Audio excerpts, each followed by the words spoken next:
CM Revanth Reddy శుద్ధపూస కాదు, ఓటుకు note కేసులో రెడ్ హ్యాండెడ్గా దొరికిన దొంగ అని మాజీ ఎమ్మెల్యే సుంకె రవిశంకర్ భగ్గుమన్నారు. రేవంత్ సర్కార్ ఢిల్లీలో బీజేపీతో దోస్తీ చేస్తూ రాష్ట్రంలో కుస్తీ పడుతున్నట్లు నటిస్తోందని మండిపడ్డారు. పైగా కొందరు సన్నాసులు బీఆర్ఎస్ ను బద్నాం చేస్తున్నారని సీరియస్ అయ్యారు. బీజేపీతో చీకటి ఒప్పందం చేసుకోవడం వల్లే గత ఎన్నికల్లో కాంగ్రెస్ విజయం సాధించిందని విమర్శించారు. తెలంగాణకు సీఎం కేసీఆరే శ్రీరామ రక్ష అని రాష్ట్ర ప్రజలు గ్రహించారని సుంకె చెప్పారు.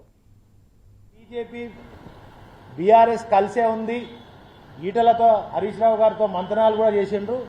ఒక ప్రైవేట్లో అని ఓ తెలివి లేని దద్దమ్మ, అవగాహన లేనటువంటి కొంతమంది కాంగ్రెస్ లీడర్లు మాట్లాడుతూ ఉన్నారు.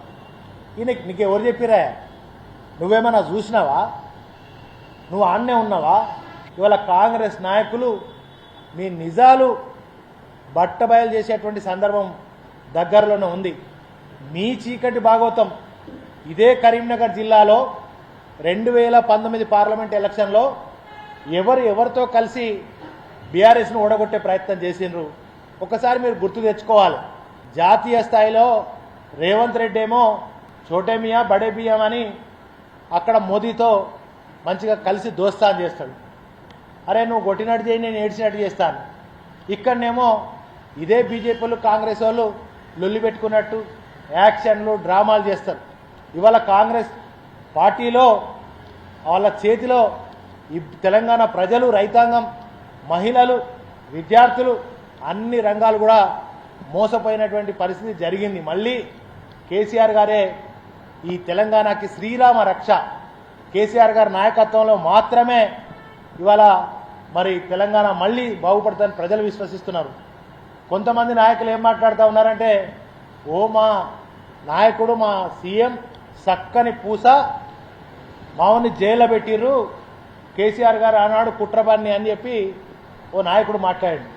ఆయన ఈ దేశ స్వతంత్రం కోసం పోరాడినటువంటి వ్యక్తి, లేకపోతే తెలంగాణ ఉద్యమంలో పాల్గొన్నటువంటి వ్యక్తి, జై తెలంగాణ అన్నటువంటి వ్యక్తి, ఆయన దొంగ. ఆ దొంగలో రెడ్ హ్యాండెడ్గా దొరికినటువంటి దొంగను ఆనాడు చట్టం తన పని తను చేసింది.